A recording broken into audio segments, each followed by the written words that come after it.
Pessoal, vamos começando então, por causa do horário, né? Sempre dou uns minutinhos para o aconchego de todos. Nós já estamos aí com 28 alunos.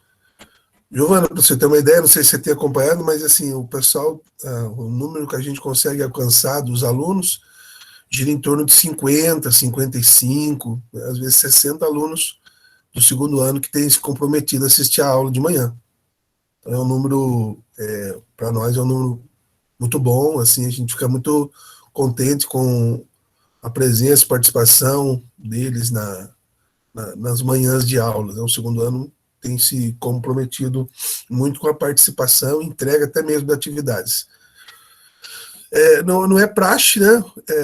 Falar, mas como você já é bem conhecida do grupo, Giovana, se você quiser se apresentar, falar e dizer agora dessa nova proposta sua, né?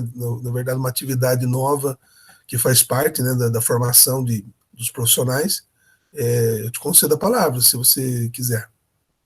Bem, professor, eu agradeço, né? É bom eu estar me apresentando, pode ser que alguém aqui não me conheça ou não tenha participado das rodas de conversa no ano passado. Primeiramente, bom dia, né? Eu me chamo Giovana, eu sou estagiária de psicologia, eu faço faculdade na Unital, estou no meu último ano já, e daí eu estou vindo aqui, né, para acompanhar a aula com vocês, eu estou fazendo estágio na escola, e nesse semestre, né, que é a minha faculdade é dividida em semestre, né, mas até aqui o meio do ano, mais ou menos, eu vou estar fazendo o levantamento, né, de algumas coisas da escola, então leitura de documento, acompanhar as aulas, conhecer a dinâmica das salas, dos professores, né, conhecer mesmo vocês, para depois, né, depois das férias, no caso, está propondo alguma intervenção, alguma coisa assim, né? Eu já estou fazendo estágio na escola desde mais ou menos o começo do ano, mais ou menos março, mas vocês não me viram antes porque eu estava fazendo leitura de documentos e tudo mais, e agora, né, que eu estou conhecendo aqui um pouquinho vocês, vendo a dinâmica das aulas, peço que fiquem tranquilos, eu não estou aqui para analisar ninguém, eu estou aqui para conhecer um pouquinho de vocês, ver a dinâmica das aulas, a dinâmica de vocês com o professor e vice-versa, e acho que é isso. Não sei se ficou alguma dúvida do que eu falei. Se vocês têm alguma dúvida, vocês fiquem à vontade, tá, gente, para perguntar.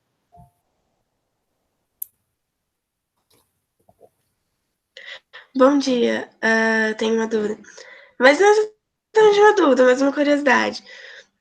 Qual é a carreira que você quer seguir?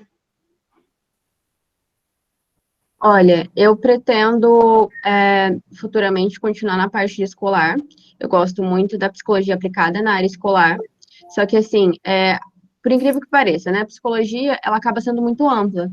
Então, assim, ela não se limita somente à clínica. Então, assim, tem como trabalhar em hospital, tem como trabalhar em alguma instituição escolar ou algum abrigo, lar de idosos, alguma coisa assim. E acaba que dá vontade de conhecer de tudo um pouquinho, sabe? Mas obrigada aí pela pergunta, pela curiosidade. Ok, obrigada. Eu acho bem interessante a área da psicologia, mas não para eu seguir, mas eu acho bem interessante mesmo. Tipo, tem várias áreas, tipo, não se limita, literalmente, como você disse, é só uma clínica, mas sim a todo lugar, né? Eu acho que assim, em todo lugar você aplica, né? Não pode, você realmente aplica a psicologia, porque realmente é algo que realmente a gente usa, e geralmente é algo coisas que a gente nem nota no dia a dia em que a gente se aplica, eu acho bem interessante. Obrigada. Imagina, eu que agradeço. E aonde tem pessoas, dá para usar psicologia, basicamente, né? Não sei se vocês têm mais alguma dúvida, mas daí qualquer coisa vocês mandam no chat, para eu não ficar tomando aula do professor também. E daí qualquer coisa eu respondo vocês no chat mesmo, tá, gente? Giovana, Pode você falar. e você e a Alexia vão conseguir. Perdão. Você e a Alexia vão conseguir fazer roda de conversa com a gente esse ano? Então, na verdade, a Alexia, ela não tá mais fazendo estágio comigo. Ela é de outra parte do estágio. Então, assim, primeiramente, né, eu tô identificando algumas coisas na escola para daí fazer intervenção. Que daí, por exemplo, pode ser uma roda de conversa, pode ser uma palestra, pode ser alguma coisa assim. Então, acaba que sendo incerto, eu não consigo te dar certeza com relação à roda de conversa. Mas, acho que não sei se eu respondi a sua pergunta. Não, tá tudo bem. Conseguiu esclarecer, sim. Obrigado. Imagina. Acho que a pergunta tem a ver porque eles gostaram demais, entendeu, da atividade. Foi uma atividade, assim, ainda é muito comentada, né? Foi uma atividade que colaborou e acrescentou bastante a nossa estrutura, né, ao tempo, ao momento, acho, presente da sociedade. O Rafael é fãzaço. Pessoal, eu vou dar início aqui com o conteúdo e a Giovana presente. Se vocês também quiserem interface, a gente também passa a palavra para ela, né? Para a Giovana se localizar, né? Eu dou aula para os segundos anos de filosofia e geografia. E no caso hoje nós temos duas aulas de geografia, né? E nós estamos agora com 46. Ô, Letícia, bom dia. Nós estamos com 46 alunos e eles estão chegando, né? Então, para não. Eu dei um tempo que eu sempre não espero uns minutinhos, principalmente nessa aula que é uma só, que são duas, dá para esperar um pouquinho mais. Alguém pode confirmar para mim, oi, Cauã, se já está visível, tá bom o PowerPoint? Dá pra ver de boas. Beleza, muito obrigado.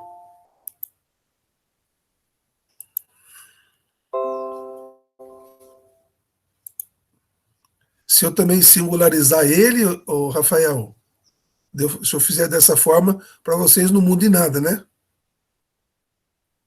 Como assim? Não, porque agora ele ficou para mim numa tela, só ele aparecendo. Ele expandiu a tela, mas para vocês não muda, né? Vocês continuam vendo ele do mesmo tamanho, né? Sim, não mudou nada até agora. Entendi.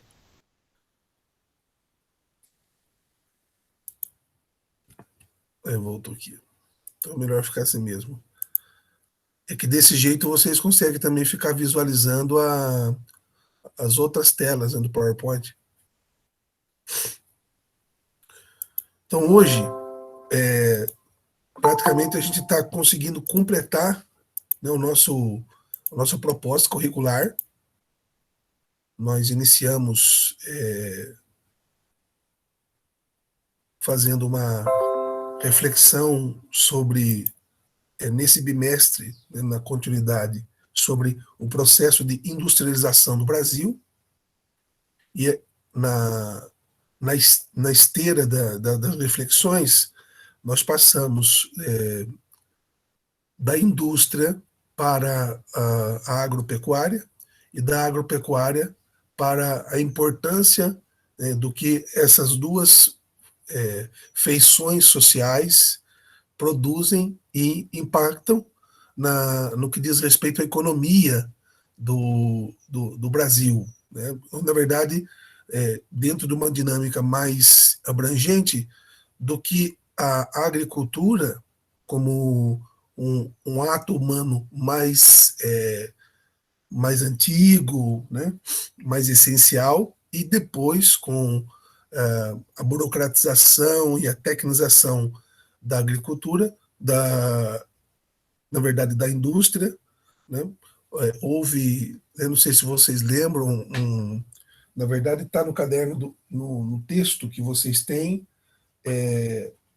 caderno do aluno, a página 115, nós temos um gráfico da imigração, né, europeia, também asiática, destacando portugueses, italianos e japoneses que chegaram ao Brasil e fizeram ali no início do século XX a base fundamental, né, uma experiência já vamos chamar assim, de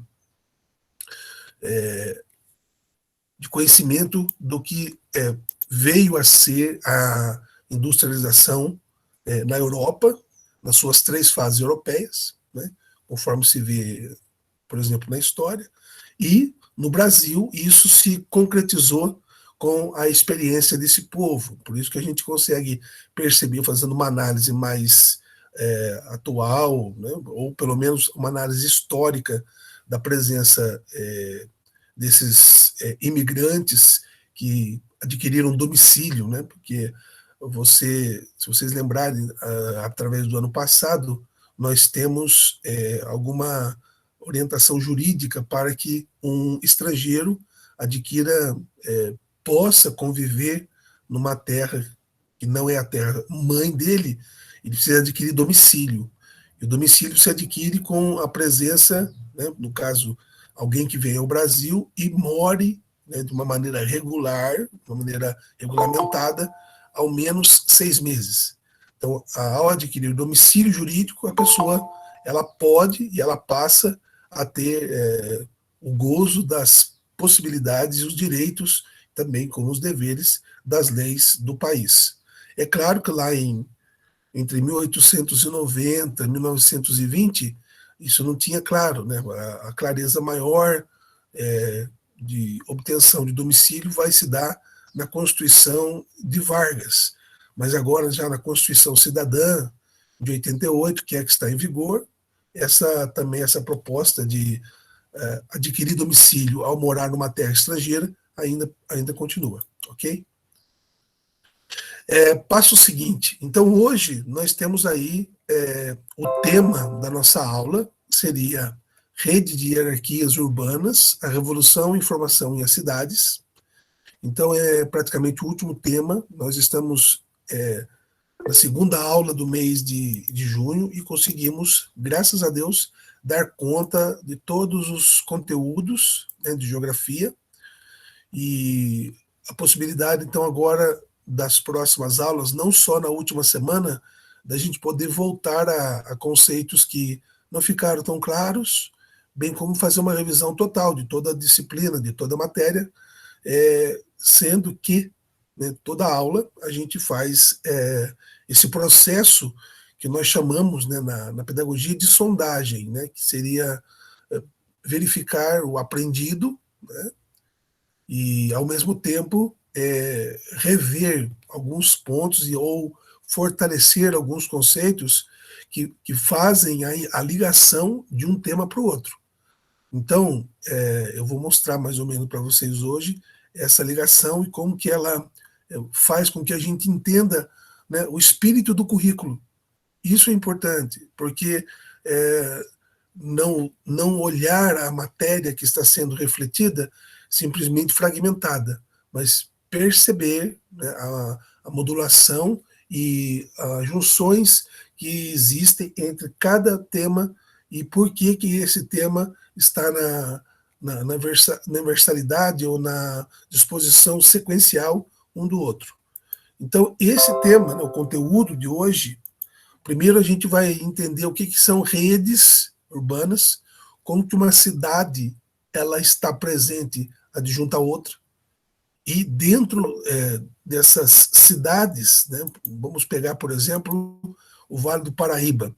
O Vale do Paraíba ele é pensado como um local intermediário entre duas grandes capitais, entre a maior cidade do Brasil, que é São Paulo, uma megalópole, né, na verdade um grande centro econômico, industrial, de oportunidades, de êxodo até ela, para que as pessoas, sobretudo o campo nordestino, né, o tempo que eu estudei em São Paulo, houve uma disciplina que eu decidi fazer, que chamava São Paulo foi construída pelo Nordeste.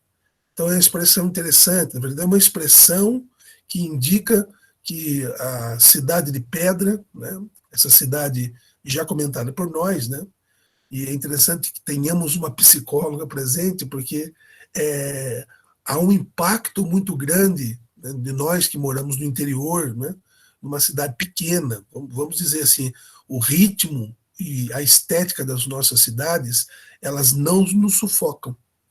E há pelo menos uma impressão psíquica de que quando nós, ou pela rodovia Presidente Dutra, ou pela rodovia Ayrton Senna, estamos chegando em São Paulo, né, a gente avista, aspas, uma floresta de pedra, né, algo que se agiganta diante de nós, prédios, situações, de modo que, por exemplo, a minha experiência, né, eu já até socializei isso com vocês, dá uma impressão muito negativa, uma impressão de sufocamento, uma impressão de que você perde, né, e na verdade nós perdemos, né, a possibilidade de visualizar os horizontes, né, os cantos da Terra, né, apesar de ser uma esfera.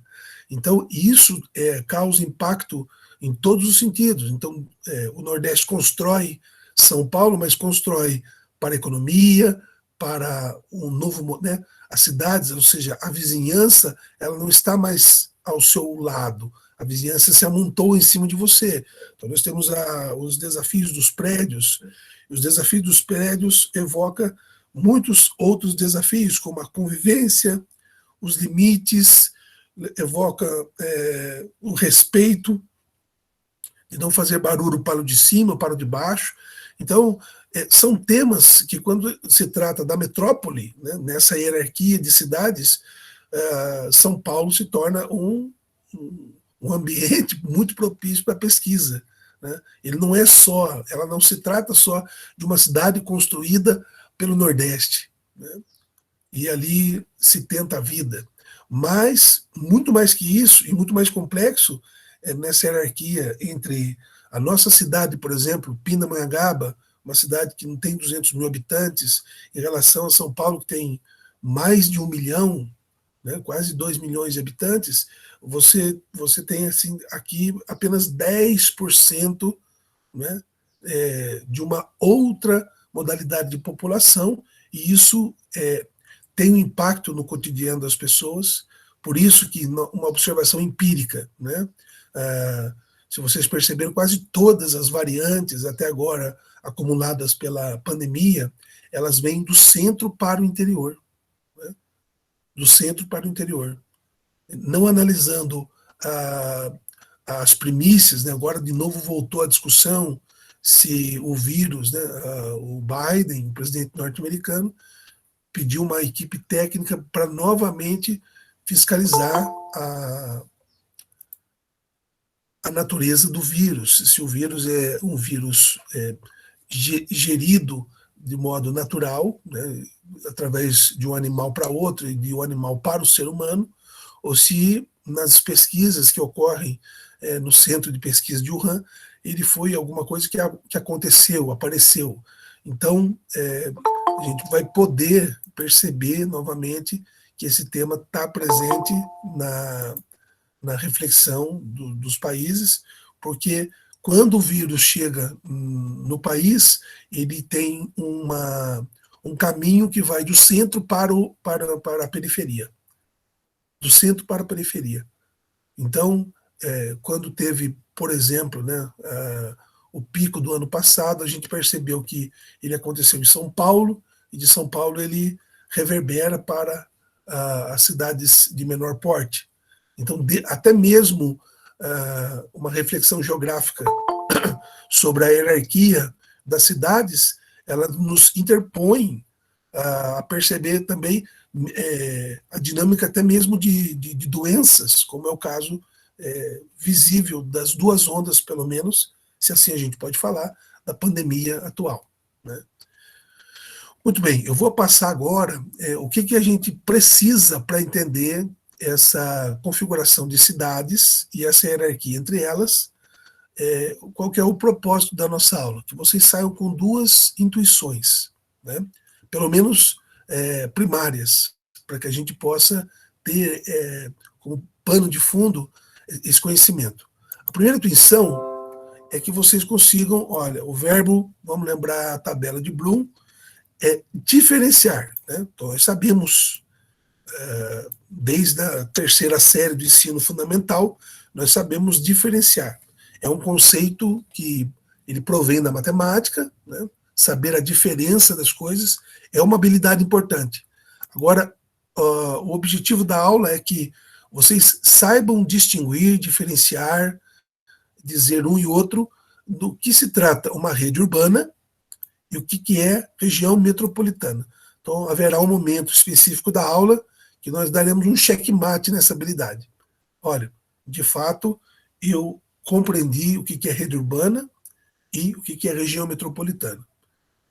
Aí, uma habilidade um pouco mais complexa, e eu decidi colocá-la também, é a identificação, que haverá um momento da aula em que vou pedir que vocês, pelo menos, elenquem um ou dois problemas, seja eles do convívio né, do aspecto citadino dentro da cidade ou ambiental, urbano, e que a gente possa caracterizar esse problema.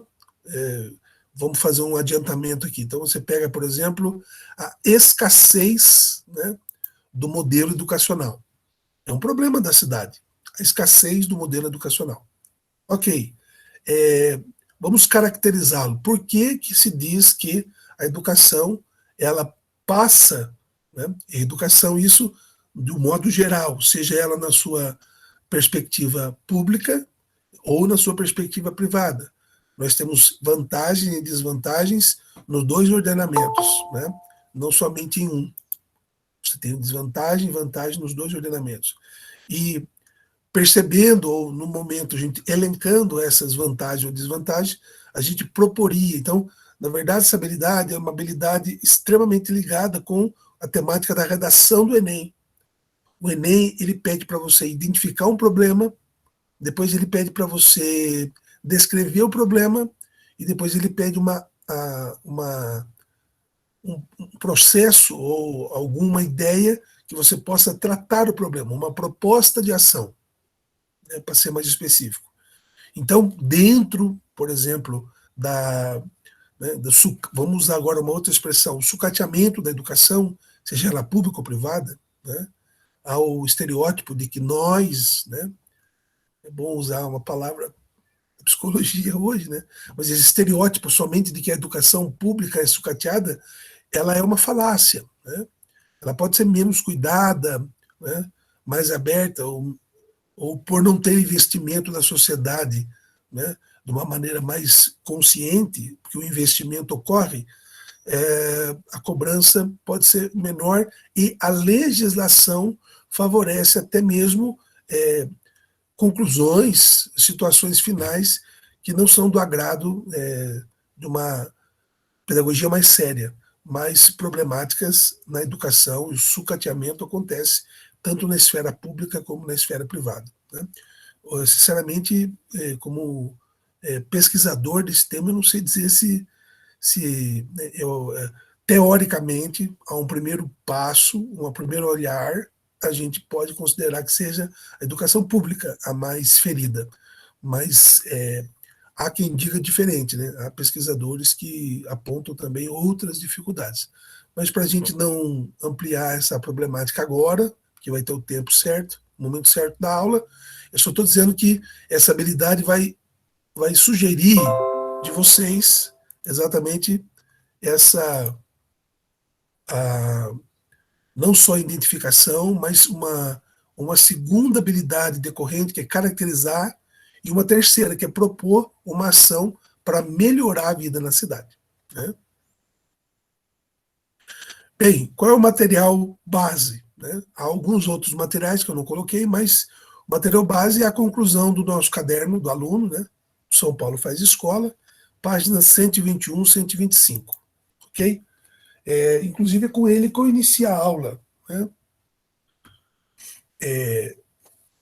Na página 121, o texto base diz que, naquilo que foi citado, o processo de industrialização no Brasil, ele acontece no meio de uma nova concepção de unidade de pessoas.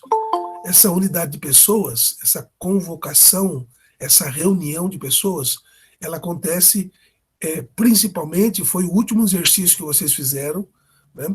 Há alguns que estudaram, por exemplo, o nascimento da cidade do Rio de Janeiro, e ao estudar o nascimento da cidade do Rio de Janeiro, você não percebe o êxodo rural que o Brasil, ou o IBGE, aponta como ocorrência entre a década de 40 e a década de 70, onde há uma inversão.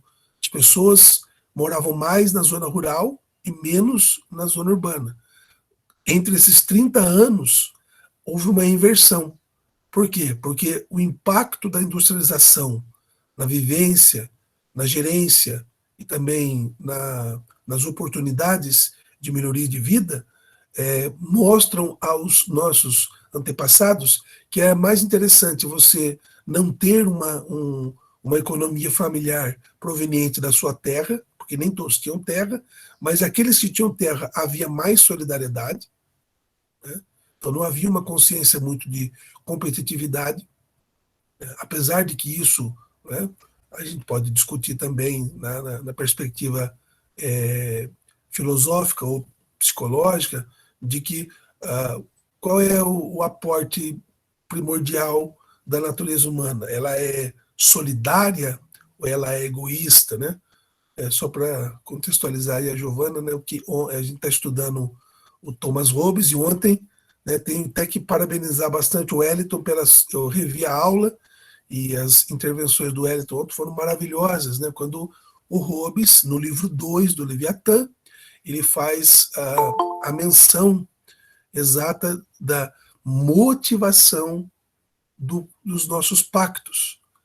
Então, houve um pacto consciente ou não, mas houve um pacto coletivo entre as décadas de 40 e de 70, onde a gente encontra vários documentos e também pesquisas extensas desse chamado êxodo rural. As pessoas saem da sua vivência rural e partem para a vivência urbana. Então, o caderno do São Paulo Faz Escola, ele diz que a concentração urbana ela se dá principalmente pela industrialização. E acontece, a gente tem que perceber o seguinte, né, não houve um grito, né, primordial para que as pessoas se organizassem, como dizia da cidade do Rio de Janeiro. Lá não há o êxodo rural, mas há, porque o Rio era a capital do Brasil, né, a segunda capital do Brasil, quando o prefeito Barata Ribeiro resolve desconstruir os cortiços.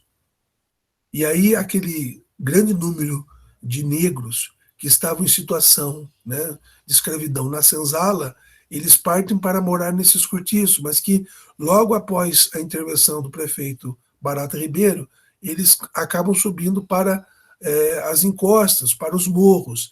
Esses morros, né, para quem estudou, eles têm alguns tipos de vegetação que são específicos do Brasil. Uma delas é a planta, essa esfera que chama favela. A favela ela é um tipo de vegetação, um tipo de planta que havia nos morros ao redor do rio. São nesses morros, um deles, o mais famoso, ou o primeiro morro de comunidade organizada no Rio de Janeiro, é o Morro da Providência. Exatamente tem esse nome, né? Providência, do latim vem previdência, que vai estar ligado à prudência. Olha só quanta ligação de origem de palavra. A providência nossa, quando a gente diz para um colega, foi providente, né? Isso, quando diz para alguém, né? A palavra providência tem a ver com algo que a gente não estava esperando e providencialmente isso acontece, né? Para os crentes, né? Para os religiosos, isso pode ser obra divina, ao mesmo tempo pode ser obra do acaso, da natureza ou da sorte, da fortuna, né? Ou seja, alguma coisa colaborou, até pode ser os astros, colaborou para que isso venha acontecer e colabore, ajude a cada um de nós. Então isso é a providência. Então foi dito Morro da Providência porque diante, né, primeira situação, 1888 seguintes, as pessoas, os negros ficaram sem onde morar, sem o que comer, foram morar de modo muito fragmentado, de modo, né, numa situação paupérrima, nos cortiços, no Rio de Janeiro, e o Barata Ribeiro intervém para criar os seus boulevards, que acabou não criando, mas ele certamente tira as pessoas que moravam em casas não bem organizadas, porque ele queria um Rio de Janeiro que tivesse uma maior, né, o que a gente fala cidade maravilhosa. Por um lado é muito bonito se referir ao Rio isso, mas a raiz da cidade maravilhosa é um conceito estético de exclusão. Os pobres, os negros, os sem voz e sem vez, eles são retirados dessa possibilidade de vivência. E por isso, né, por esse motivo, a grande parte da população, a quem estudou a cidade do Rio de Janeiro, subiu para os morros onde tinha vegetação chamada favela, que acabou dando nome às comunidades, né? Hoje não é mais comum falar favela, mas comunidade, mas então a favela vem da experiência até mesmo biológica, geográfica, de ter ali ao nosso derredor essa vegetação chamada favela. E a Providência, o morro mais antigo do Rio de Janeiro, é porque eles não tinham, né? Por isso, previdência. A previdência é quando você prepara para que não haja nenhum tipo de situação que coloque você na parede. Agora, isso também está ligado a outra etimologia de palavra, que é a prudência. A prudência, né, em latim, prudência, é você saber a hora certa de agir. Né? Há o estereótipo, né, novamente usar essa palavra, que os jovens não são prudentes. Né? Inclusive, né, fazendo um parênteses aqui, eu sou um professor dos parênteses, mas todo parênteses que eu abro, eu fecho. Existe um preservativo chamado prudence, em inglês, né? Ou em francês, não sei. Ou seja, seja prudente ao praticar sexo. Fecha parênteses. Né? E a prudência, ela tem uma origem mais complexa, que é a frônesis, uma palavra grega. Essa palavra, ela indica o saber, uma sabedoria prática, é o saber exato de agir. Então, isso é prudência. Muitas pessoas interpretam prudência como ausência de ação, na verdade, não. Prudência é reflexão que age. Quer dizer, antes de fazer, né? A Giovana, me desculpe, mas os jovens gostam muito de, quando alguém começa uma ação, eles começam a brincar assim, né? Vai dar merda, vai dar merda, vai dar merda, vai dar merda. Ou seja, essa brincadeira do vai dar merda, ela tem exatamente na contraposição a falta de prudência, a falta de reflexão para ação. E isso gera, de alguma forma, essa situação descompassada, né, que pode gerar complicações futuras. Mas, em geral, fecho parênteses, né, o texto do São Paulo Faz Escola mostra para nós que a primazia dessa concepção, dessa organização do Brasil em torno de redes urbanas, de cidades, desde a vila até, por exemplo, a grande metrópole São Paulo, ela acontece forçadamente pela industrialização. Ok? Giovana, você gostaria de falar algo? Não, professor, só liguei a câmera, porque o senhor tinha falado comigo, né? Daí eu acho chato ficar aqui só com a letrinha do nome, né? Aí por Não, isso que eu liguei a câmera, não queria falar nada, não. ok. Pessoal, até aqui tudo bem? Deixa eu ver aqui, temos uma... só o nome. Tudo bem, professor. Tranquilo? Então tá, voltemos, pois, para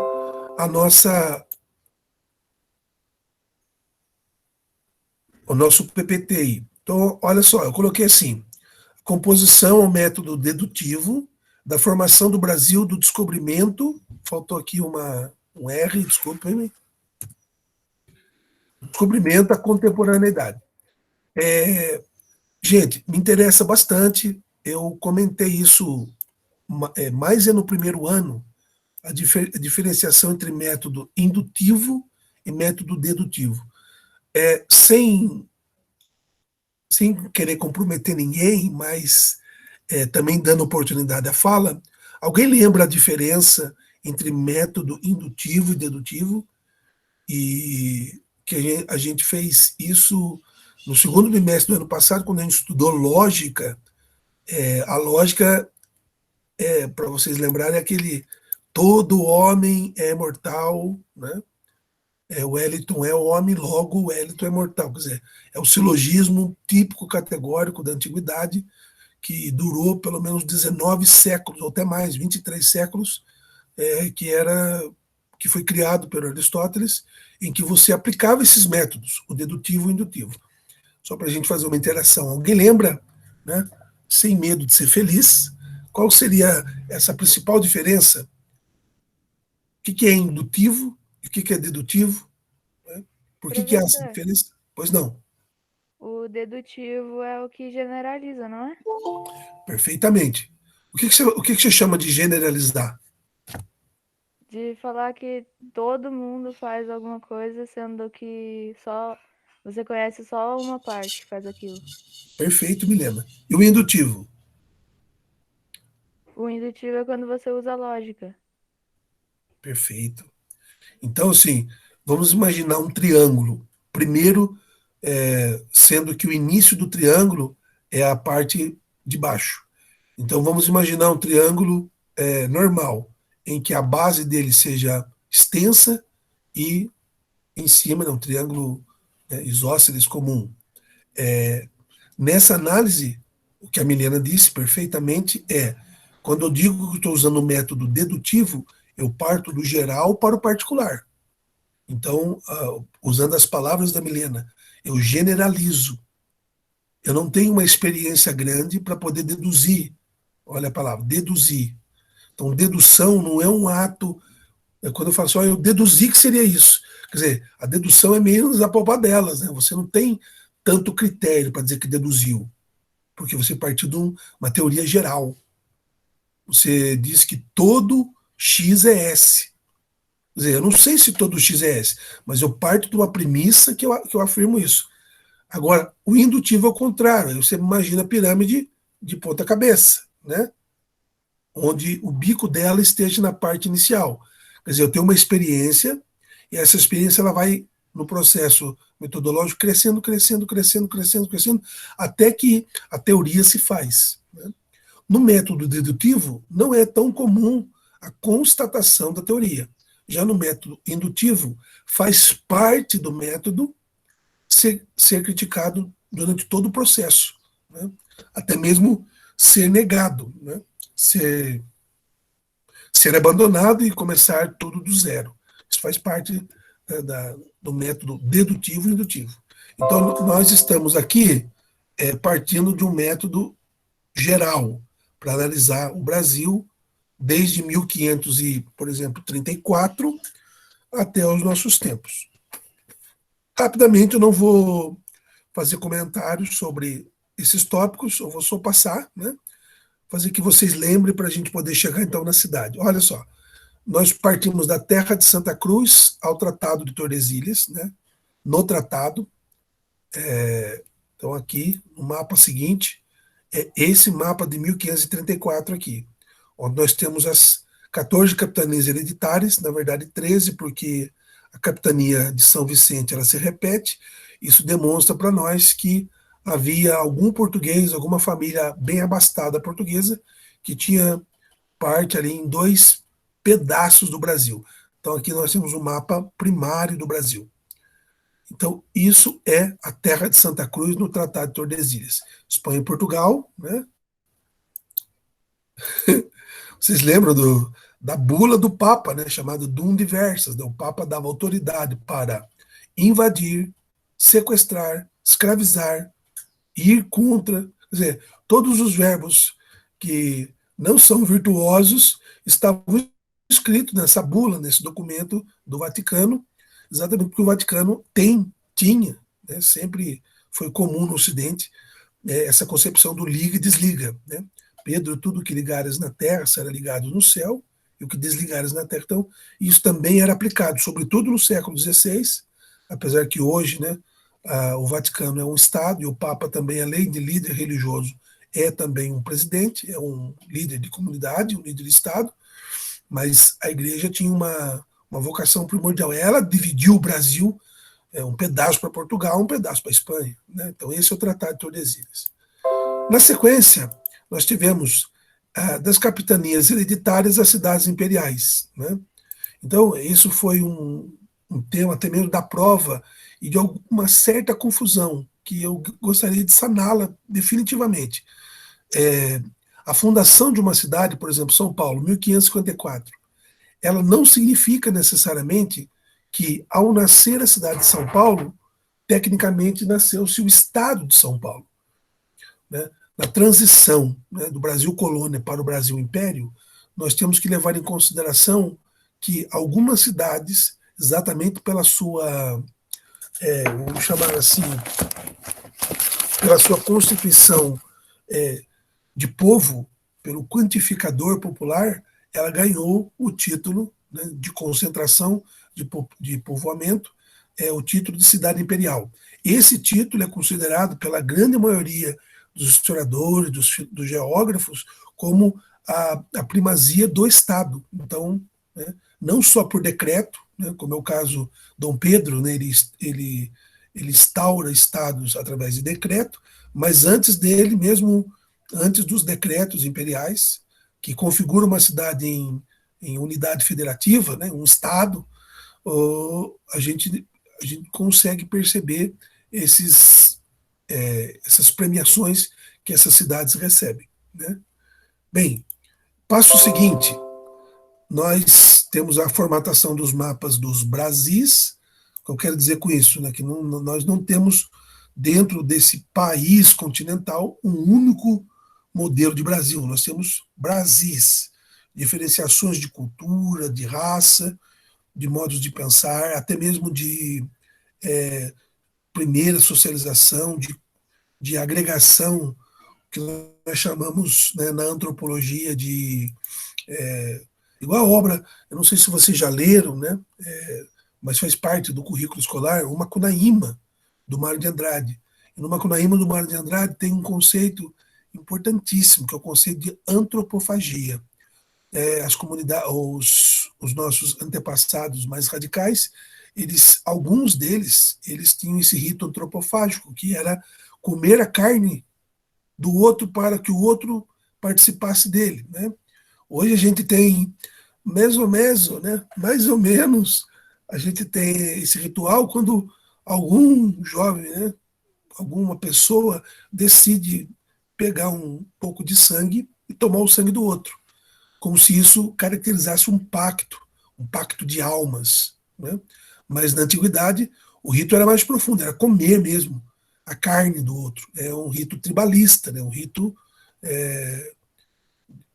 em que... Só que o Mário de Andrade, né, para não ir tanto ao conceito da antropofagia em si mesma, o Mário de Andrade diz que o Brasil é uma geleia geral que consome exterior, né, consome coisas do exterior.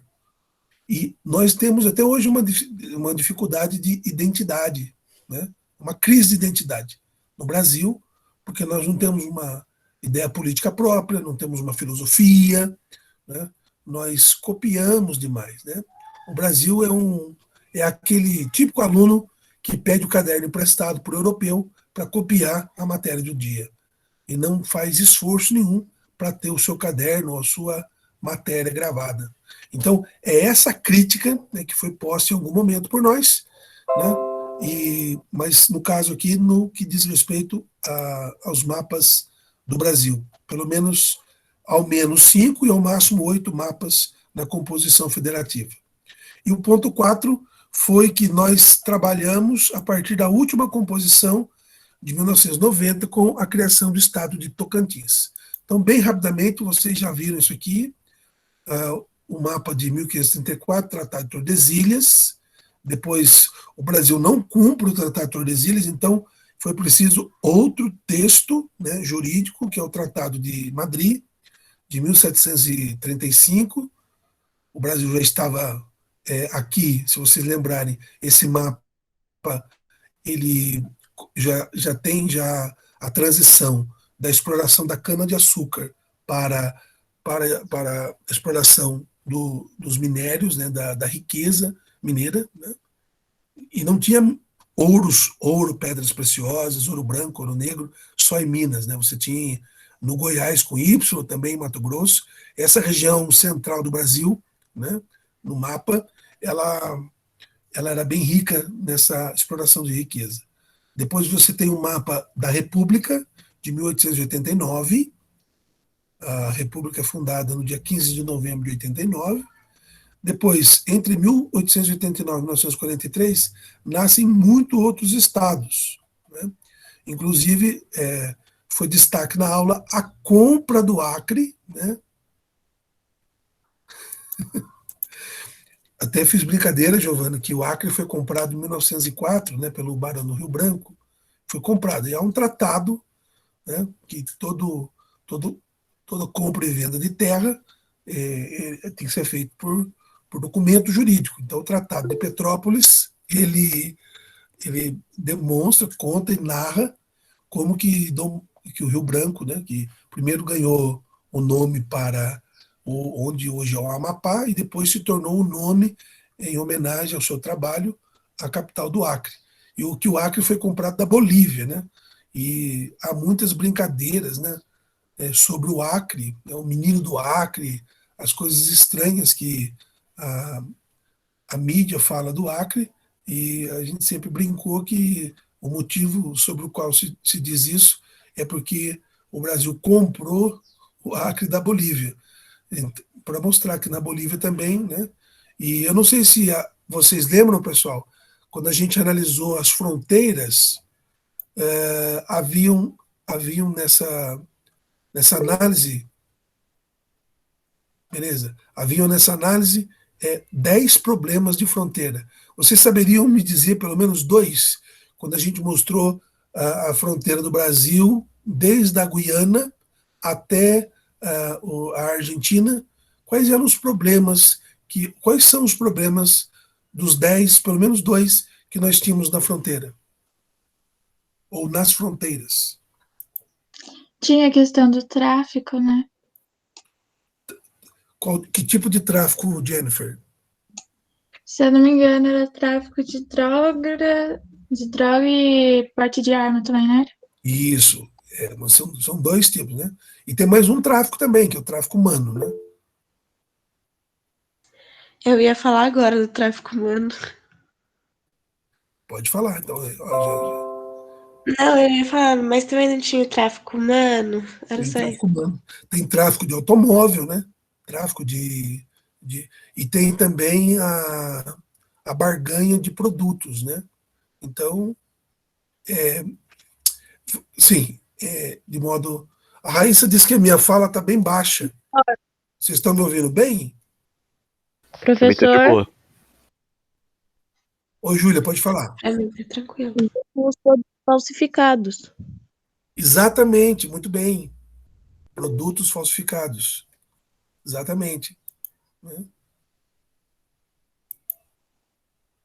Então, isso pode ser alguma coisa no seu aparelho aí, porque o pessoal está dizendo que está bom o som. Então, se a gente lembrar, desde da maior fronteira até a menor fronteira, nós temos problemas, né? Droga, pelo menos em 8, né? Você pega do sul do país, né, no mapa, até pelo menos ali. Está muito baixo. Você está com fone ou está ouvindo sem fone? Pode ser também. deve ser do celular dela. Acho mais fácil ela sair e entrar de novo. O Vitor sugeriu isso para ela. Então tenta, Raíssa, tenta sair e voltar. Eu acho que daí melhora. Muito bem. Parabéns aí pela presença, participação. Exatamente esses problemas que fazem parte da fronteira do Brasil e que vocês lembraram muito bem que nós estudamos. Em sequência, olha só, nós estamos aí com o processo de industrialização do Sudeste e Sul, e também em outras regiões, né?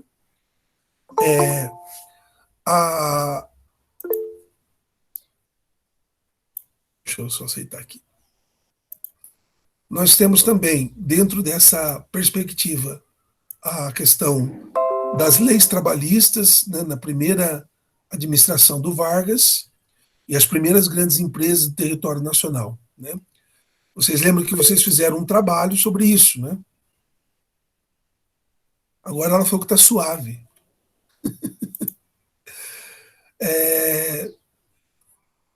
O Vargas trouxe uma coisa importante na década de 30, né? Que é o DRS.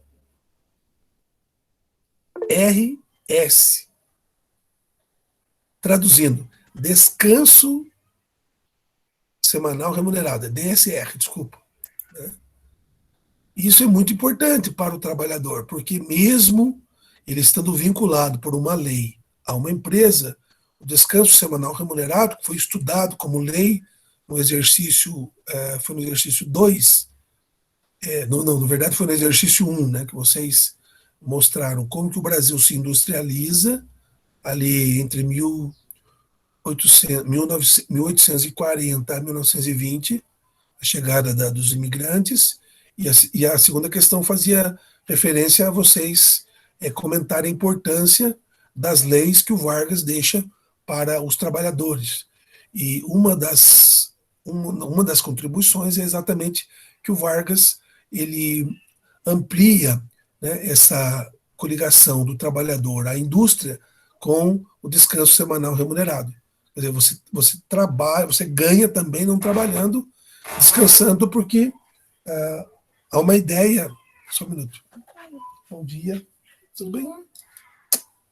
Poxa, eu tenho uma mamãe. Tem, a tia tá doente, tá bom? Vai lá. Desculpa aí, pessoal.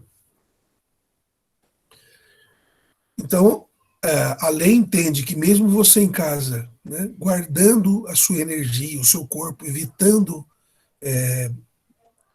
claro que você é dono do seu corpo, né? Já dizia o Thomas Hobbes na semana passada para nós, né? A nossa grande propriedade é o corpo. Nossa grande propriedade é o corpo. Mas se você guarda o seu corpo, até mesmo no seu momento de lazer, dentro de uma dimensão lúdica, você também está contribuindo com a empresa, porque você vai voltar à empresa e trabalhar. Então, o descanso semanal remunerado é uma grande conquista da era Vargas, ok? Depois, já comentado hoje, né, o êxodo rural entre os anos 40 e 70, e o que vamos tratar mais pormenorizadamente, a formação da cidade, né, a fundação, foi o último exercício de geografia. A fundação de uma cidade, como ela se organiza, como é a sua economia, como que ela se legalizou e quais são as tradições que elas tinham, mantinham ou mantêm dentro dessa perspectiva, né? Para comentar um pouco sobre o item 7, né, aqui nós temos a evolução do Brasil na década de 40 a 2000. Né? Então, o gráfico é feito a partir da perspectiva de 1.000 habitantes. Né? Então, o Brasil, em 1940, a região rural, né, pelo menos 30 mil pessoas moravam na região rural. Na década de 50, nós temos um pouco mais de 30 mil. Na década de 60, vamos lembrar que a evolução populacional, ela carrega também um pouco da teoria do autor chamado Malthus, ou seja, a população vai crescendo com o tempo e as condições de vida, as melhores condições para viver, agrega também maiores situações para o pacto e o projeto familiar, ou seja, ter mais filhos. Só que o Malthus, e depois a corrente que se segue a ele, chama neomalthusianismo, eles partiam do princípio de que o grande desenvolvimento, ou a exponencialidade, né? Vocês já estudaram a função exponencial em matemática? É só no terceiro ano. Já, foi ano passado. Ano passado. Então, vocês sabem, quando eu falo função exponencial, é que você tem um gráfico em ascendência e você... É claro que não é o infinito, porque a matemática não faria uma tragédia dessa, mas o Malthus dizia que essa subida exponencial da população também levaria a uma exponencial das coisas básicas para saciar a população, alimentação, etc., e que isso entraria numa desarmonia em algum momento, em que o número populacional não daria conta da necessidade da população. Né?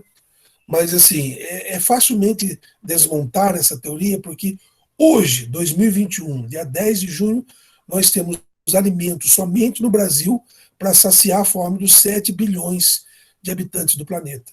Né?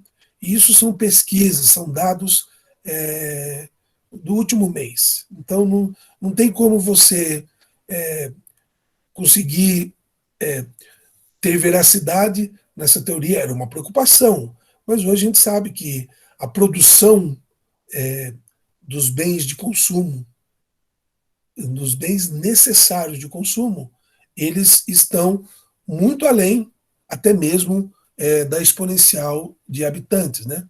Então, só para a gente lembrar, quando se dá a primeira grande inversão na década de 70 do Brasil, que era eminentemente rural e torna-se urbano, você tem ali o jingle da Copa de 70, né? O jingle dizia 90 milhões de ação para frente Brasil do meu coração. Não me interessa essa primeira expressão do jingle. 90 milhões, ou seja, o Brasil tinha em 1970 uma população total, dentro do governo Médici, de 90 milhões de habitantes. Nós estamos em 2021, o dado consultado ontem no Mentimeter, né, que é vários dados em tempo real, nós estamos mais ou menos com 212 milhões. Então, veja, nós dobramos a população em pouco mais de 40 anos, um pouco mais de 50 anos. Na verdade, 51 anos. Né? Nós dobramos a população com ainda sobra, né? 90 daria 180 para 212, né? Aí você pega 90, 30 milhões é um terço. Então, nós temos... Bem, eu não sou bom de matemática, mas eu acredito que isso daria mais ou menos 133% de aumento de 1970 a 2021. Ok? E temos outro dado aqui. Veja, na década de 40, a população rural era 69% da nossa população geral, depois 64%, 55%, até 2010, quando nossa população rural era de 16%. Não obstante, a população urbana em 40 é 31%, em 50 é 36%, em 60 é 45%, em 70 é 56%, em 80 é 66%, enfim. Em 2010, nós temos o Brasil totalmente citadino, Brasil urbano. Né? Muito bem.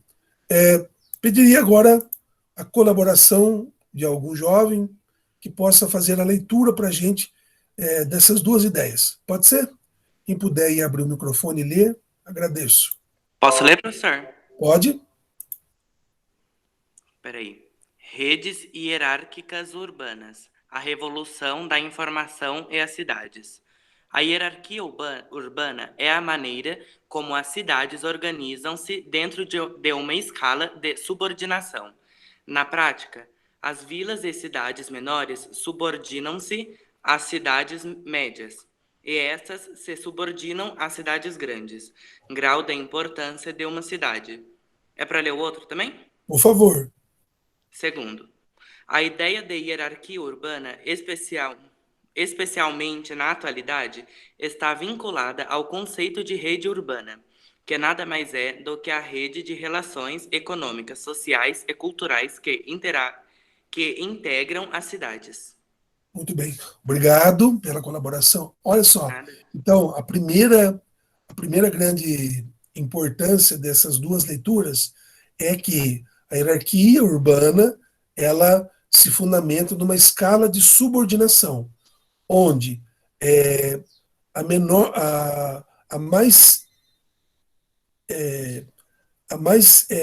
cidade, de menos importância, de menos aparecimento social, que a gente chama de vila, ela vai se subordinar à cidade menor, que se subordina à cidade média, que se subordina à cidade grande.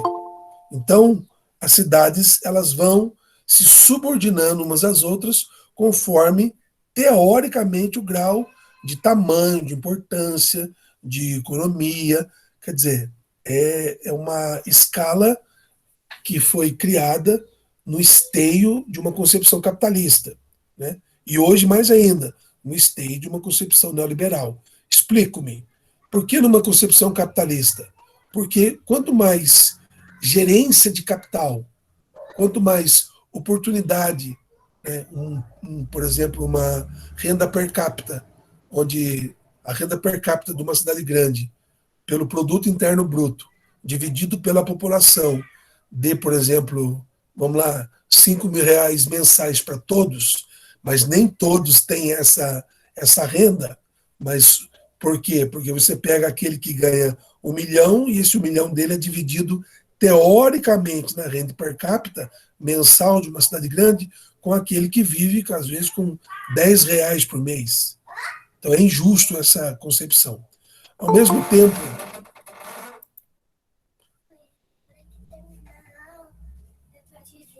para ligar para a mamãe, tá? tá bom. E ao mesmo tempo você tem outros bens de consumo que validam a importância da cidade, né? Então é aquela pseudo-comparação, né, de que tudo melhor está na cidade grande e que cidade grande tem mais recursos, etc. Eu não estou negando que isso seja, em parte, verdade, mas é estereótipo, né?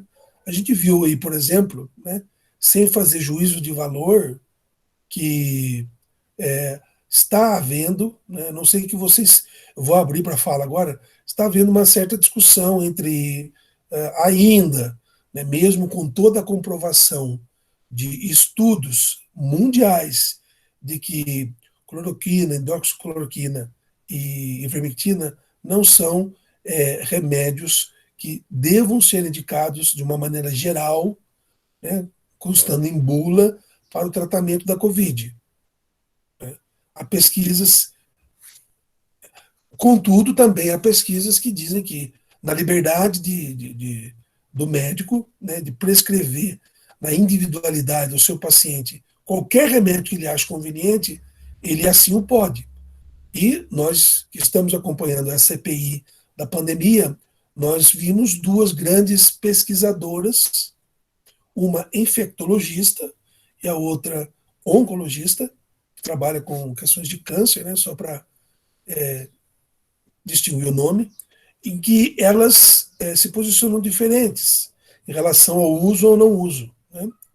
Eu tive lendo algumas, pelo menos duas pesquisas, que o uso, a ivermectina é usado para questões de comorbidades mais intestinais, de problemas relacionados a vermes, etc.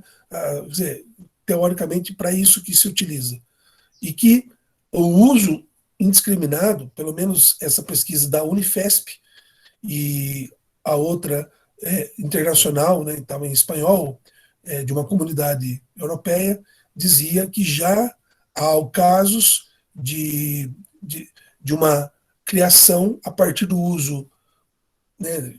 Alguns podem usar e até fez bem, mas outros que usaram e aí está aparecendo doenças no fígado, né?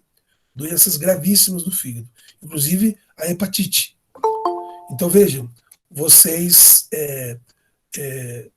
a gente pode se posicionar e a discussão em alto nível de pesquisadores, pessoas renomadas, elas deixam a população confusa, né?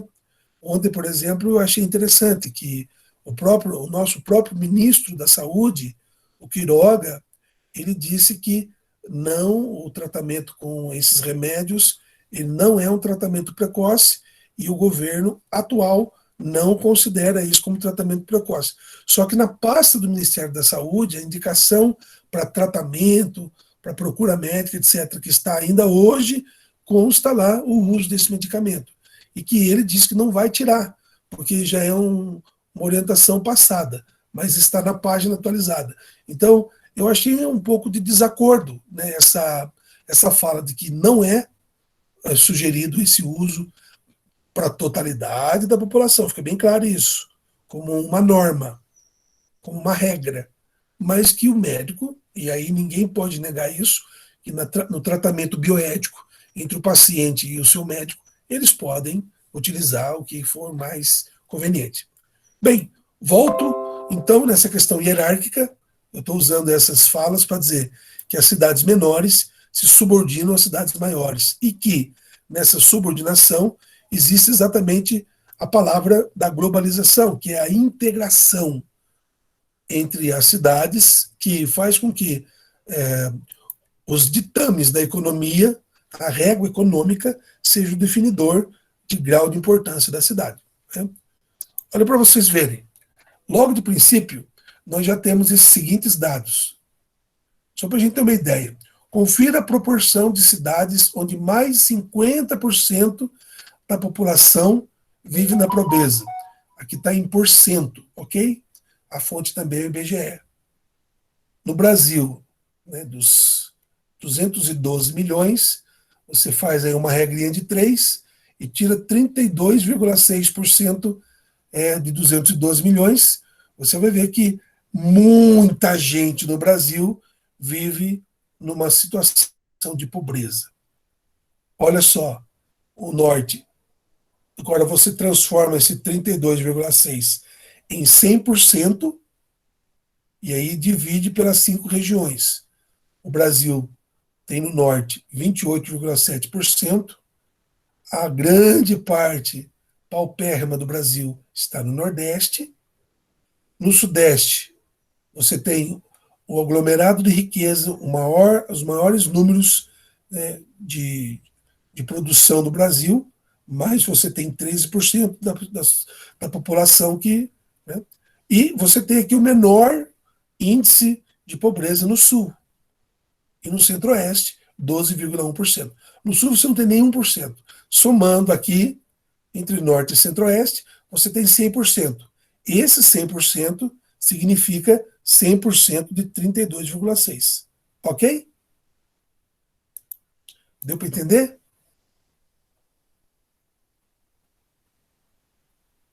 Alô? Deu sim, professor.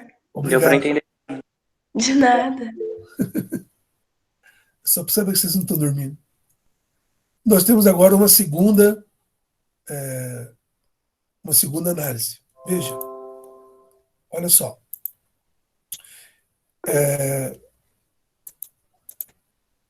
Obrigado, Bianca. Alguém de novo pode ler para a gente a introdução da imagem, por favor?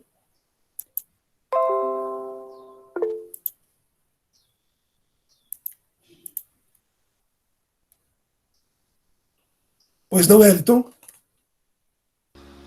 Pode ler, senhor? Vamos lá, por favor. Entre linhas da pobreza e da miséria. Pesquisadores afirmam que os altos níveis de desemprego e a ausência de políticas públicas dificultaram o acesso à renda, conduzindo para o pior cenário da pobreza no Brasil. Nos últimos 10 anos, segundo os dados da Federação das Indústrias do Estado do Rio de Janeiro, FIRJAN, somente o Estado do Rio de Janeiro acumulou mais de 1 milhão de demissões em postos de empregos formais de março de 2020 a fevereiro de 2021. Ok, obrigado, Wellington. Olha para vocês verem.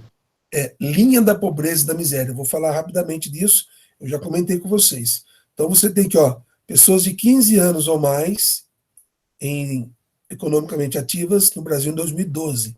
Então você tem aqui, vamos pegar quem ganha até meio salário mínimo. Olha aqui, 7,45% das pessoas. Quem vive com mais de meio salário mínimo, 18%. Quem vive com 2 a 3 salários mínimos, 11%. Quem vive com mais de 3 ou a 5 salários mínimos, 10%. Quem vive com mais de 5 a 10 salários mínimos, 5%.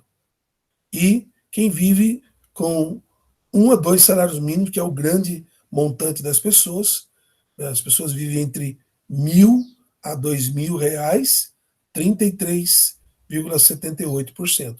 Ainda você tem a diferenciação em gênero, né? 55,83% são homens, 44,27% são mulheres. Agora, interessante, na parte menor, de meio salário mínimo, 60% são mulheres. E na parte de quem ganha mais, até 10 salários mínimos, 65% são homens.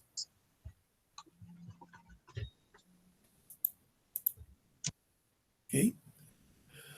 Bom, Nossa, que coincidência no nosso país patriarcado, Nem tô meu chocada. Deus! É pra gente estar surpreso? seria, não ficaram? Eu estou extremamente chocada. Do Brasil nada se espera, né, gente? Enfim, o machismo, exatamente, né? Você tem que pensar o seguinte, né? Nós estamos passando, né? Esse aí com mais afinco a quem trabalha na área, no caso da Giovana, né, que está quase formada já psicóloga, ela poderia nos dar mais fundamentos para o que eu vou falar. Mas as relações familiares, ou seja, a durabilidade do contrato, você sabe que o casamento é um contrato, né? Em italiano, né? Contractus, né? Em latim, tudo se usa para falar do casamento um contrato. Inclusive, você vai no cartório, você assina, né? Você diz, depois você vai na igreja, você promete. É um contrato. Então, os contratos estão menos duráveis. E ainda há essa concepção, né? Então, se a gente percentuar casais que trabalham juntos, obviamente tem menos filhos. Às vezes um só ou nem tem. E casais que têm muitos filhos, geralmente a mulher não trabalha. Geralmente, estou dizendo. E essa dependência econômica, ela diz muito. E isso é retratado nesse slide. E outra coisa importante, né, a linha da pobreza e da miséria, facilmente você pode ver, porque são aqueles que vivem com menos de $1 por dia. Tá, o real está desvalorizado, o dólar está lá na casa do chapéu, R$ 5, mas assim, R$ 5, $1, vamos pensar assim, é muito pouco para você sobreviver num dia. Você, malemar, você toma um café, você não consegue comprar uma Marmitex. Se você tiver R$ 5 todo dia para viver, você não consegue comprar uma Marmitex, né? Nem uma Mini. Pelo menos aonde eu pesquiso, onde eu compro, né, a Mini está entre 10 e R$ 12.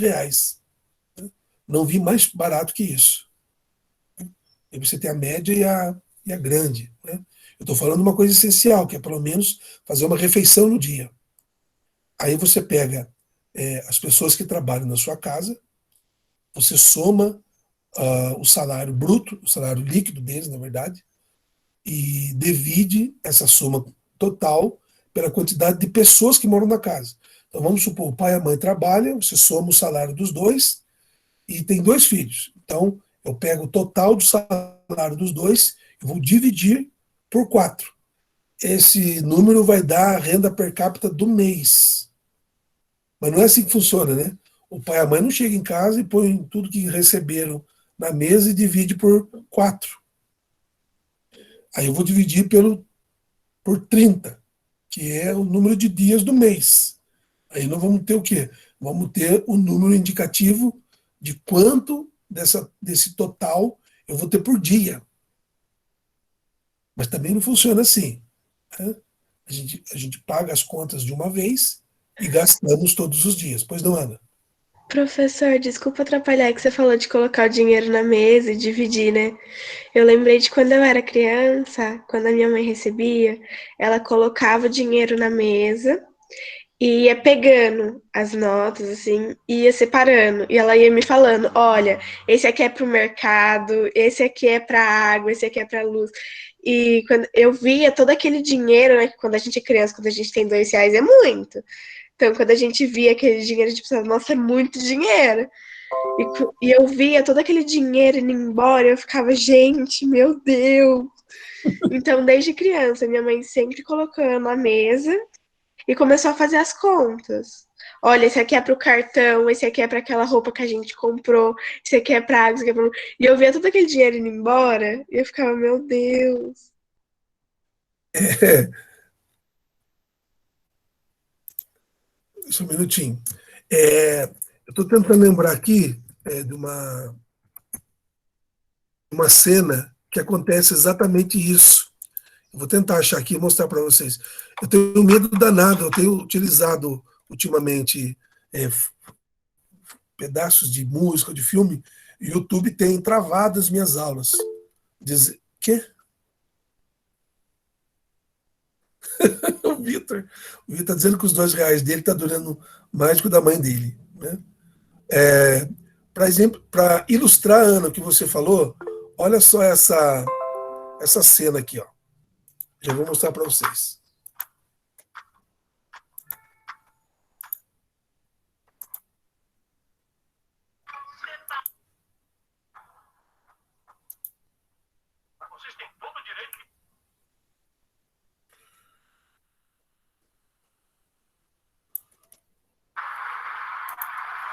Deixa eu parar a apresentação aqui.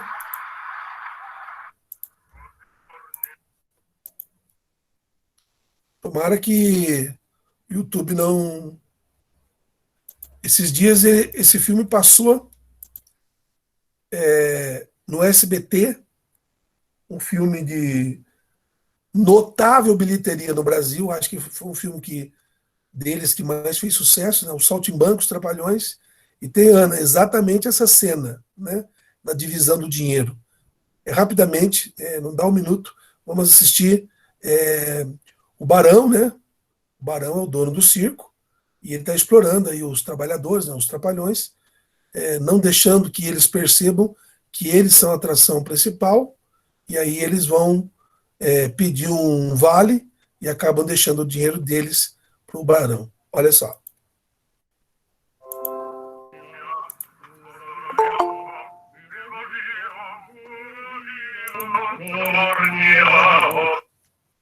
Deixa eu só aceitar aqui o Enzo. Tá aparecendo para vocês, né? Sim. Sim. Vamos lá.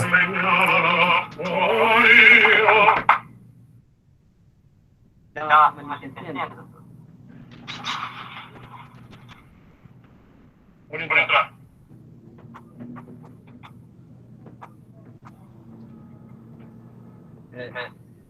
Que eu e a rapaziada queria falar com o senhor para pedir um dinheirinho que a coisa tá brava. Claro. A crise é geral, né? Mas vocês têm todo o direito de pedir as contas. E o meu dever é atender vocês. Eu não falei que era mole? Que o patrão tá bem intencionado? Obrigado. Pois é. Não quer pedir as contas de uma vez. Mas é uma coisinha. Liga o seu microfone para não ficar dando eco. Aqui, fundo de garantia.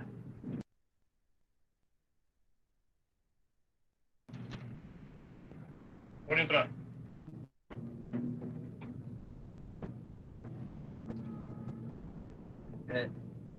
Que eu e a rapaziada queria falar com o senhor para pedir um dinheirinho que a coisa tá brava. Claro. A crise é geral, né? Mas vocês têm todo o direito de pedir as contas. E o meu dever é atender vocês. Eu não falei que era mole? Que o patrão tá bem intencionado? Obrigado. Pois é. Nós não quer pedir as contas assim de uma vez. Nós quer uma coisinha para melhorar. Veja. Aqui, impostos. Aqui, fundo de garantia. Fundo de garantia. O que é fundo de garantia, hein? Fundo de garantias? É o fundo de garantia. É a garantia do fundos. FIIs, fundo de reserva, novos investimentos, dívidas antigas, novas dívidas do futuro, comida, macarrão e vales. É verdade, a coisa tá ruim pro homem, né? A gente devia poder dar uma ajudazinha também. Fazendo uma vaquinha para ajudar o homem. Vai nessa, vamos colaborar. Empresta um mãozinho pra mim. O homem tá mal. Olha aí. Nós podemos fazer uma vaquinha, uma mão lava a outra. Outra vez ajuda ele, outra vez ajuda nós. Aí, doutor Barão. A rapaziada fez uma vaquinha para ajudar na manutenção do cerco. Tá? Certo. E para o MEI, a gente ajuda com o vale, tá? Certo. É logo. Não falou nada. Fizemos alguma coisa, é útil.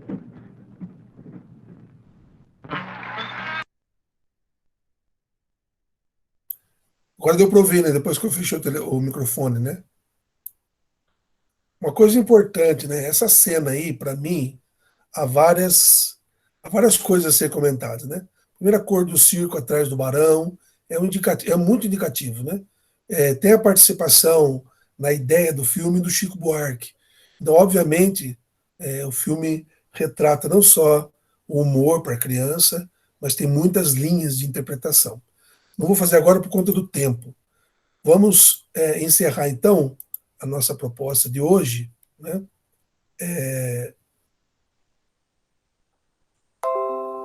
Com a primeira habilidade. Alguém pode, por favor, fazer a leitura?